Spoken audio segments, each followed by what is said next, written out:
tous, je suis ravie de vous retrouver pour cette nouvelle année 2025 en plein cœur de cette merveilleuse ville de Challans. Et ce n'est pas Rémi Pascron qui dira le contraire, nous allons justement le rejoindre. Bonjour Rémi. Bonjour. Merci de nous recevoir dans la ville de Challans. Vous êtes le maire. On va aborder aujourd'hui l'année 2025 puisque on se reçoit chaque année pour échanger sur l'année écoulée et l'année à venir. L'année 2024 a été marquée notamment par l'inauguration des Halles de Challans. Est-ce que vous pouvez nous en dire plus sur ce projet? Tout à fait, Fanny. Vous savez que c'est un plaisir de vous revoir à Challans. On s'est vu il y a un an. Vous avez parlé d'un certain nombre de projets. Donc, vous venez de parler de l'inauguration de ces nouvelles halles qui ont eu lieu le 2 décembre. Mais on a eu également l'inauguration du Théâtre du Marais, début octobre, l'inauguration de la salle multisport Colette Lebray et le point d'orgue, si je peux m'exprimer ainsi, puisque ça concerne le cœur de ville de la ville de Challans, ce sont ces nouvelles halles qu'on a inaugurées le 2 décembre, avec une affluence record. Et pour l'instant, cette affluence n'est pas démentie. Donc on va toujours. On le voit aujourd'hui, notamment. Voilà. Et on est sur une journée mardi, qui était la journée d'ouverture habituelle.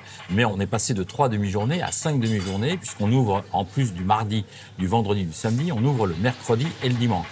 Le dimanche, les 2 premiers dimanches, on a fait carton plein et donc on ne peut que s'en réjouir puisque ça répond vraiment à un besoin de la population chalandaise.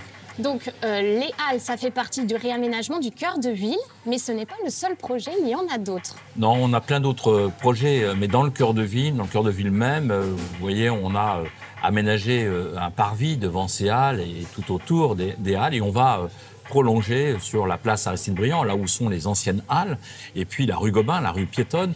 Et on va donc cette rue piétonne qui va être complètement revue avec un voilage d'ombrage. On va démolir ces anciennes halles fin janvier, donc mi-février, ces anciennes halles auront disparu pour laisser la place à une place, la place Aristide-Briand. Et on continuera ensuite nos travaux d'aménagement sur la rue Gallieni, la rue qui est parallèle à ces nouvelles halles, la place Saint-Antoine qui sera également réaménagée. Et puis nous terminerons courant juillet, septembre. Là, il nous reste encore quelques calages à mettre en place sur la place du Champ de Foire. Donc le cœur de ville sera vraiment réorganisé, restructuré, puisqu'on aura des matériaux nouveaux au sol, avec un objectif, c'est de transformer ces espaces chaleur en espaces fraîcheur. Donc on va passer de 90% d'espace chaleur à peu près, un peu plus de 80% espace fraîcheur. Donc pour permettre de ramener du monde dans le centre-ville en période estivale. C'est le but premier. Je crois qu'il y a une réflexion aussi sur les eaux pluviales.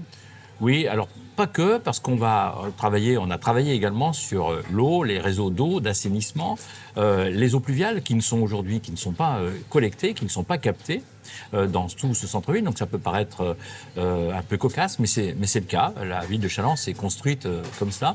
Donc nous allons collecter ces eaux pluviales pour limiter au maximum la pollution. Et puis on va également collecter ces eaux pluviales parce qu'on va planter 77 arbres dans le cœur de ville, ce qu'on n'a pas aujourd'hui. Et ces eaux pluviales viendront alimenter ces végétaux, la végétalisation qu'on va ramener, une fontaine devant le parvis des halles qui va être aussi auto-alimentée par ces eaux pluviales. Donc on récupère, on traite, on organise cette collecte. Alors moi, si je résume et je comprends bien, l'année 2025, votre objectif, c'est vraiment de dynamiser le cœur de ville. Oui, il ne vous a pas échappé que 2025, c'est juste avant 2026. Et pourquoi je vous dis ça? C'est que 2026, c'est une année électorale. Donc, nous arrivons à la fin de notre mandat. Donc, il faut que notre programme puisse trouver son issue et la fin. Et donc, notre programme, on ne parlait pas d'ailleurs dans notre programme électoral de 2020 de la construction des halles. On parlait de la redynamisation du cœur de ville. Et les halles, c'est un des sujets, un des moyens pour redynamiser ce cœur de ville. Donc la place Aristide-Briand va être le gros projet. Et dans cette place, on va avoir une partie avec des brumisateurs. On va avoir la construction d'un pavillon. Je vous invite, Fanny, vraiment à revenir pour l'an prochain, au moment des vœux 2026. Et on pourra reparler de ce programme qui, j'en suis convaincu en tout cas, répondra à ce qu'on attend de cette redynamisation parce qu'on va permettre aux commerçants de pouvoir sortir et donc d'avoir des terrasses en face d'eux, même si on n'a pas complètement éliminé le flux des véhicules, puisqu'on va garder aussi ce flux des véhicules. On avait pris cet engagement, on avait pris plusieurs engagements. Le premier, c'était de ne pas remettre un parking à la place des anciennes halles pour permettre d'avoir un espace où on puisse déambuler, et puis ne pas non plus tout pitoniser pour permettre aux véhicules quand même, et pour les personnes qui sont les plus à mobilité réduite, qu'elles puissent quand même venir dans le centre-ville. Maintenant, vous avez vu l'affluence, regardez une journée comme aujourd'hui, il y a beaucoup de monde, et donc il est évident que plus il y a de monde, plus il faut de place, et les places, même si on a beaucoup de places de parking, il faut quand même se stationner à une distance aujourd'hui qu'on estime raisonnable, mais un peu plus loin que ce qu'on aurait pu penser s'il n'y avait pas de clients, par exemple. Ben oui.